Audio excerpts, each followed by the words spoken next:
تو سر انتخابی نبودی. شل گرفت. روز من نبوده. آقا کجاست؟ داره بازی میبینه. نمیاد.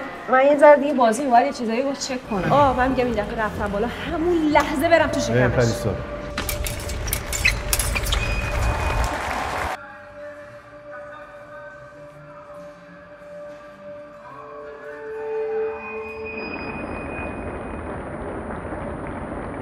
خانم طلایی، من شانس طلاتونم. میدونم ولی روال همیشگیه، خودت که میدونی. چرا محض احتیاط که یه وقتی روبروی اونا نیفتیم ما بعد از یه بازی قبل‌تر بکشیم کنار؟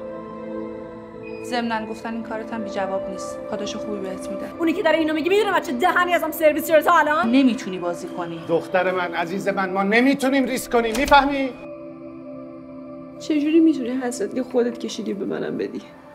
انگارد Pareil. Oui.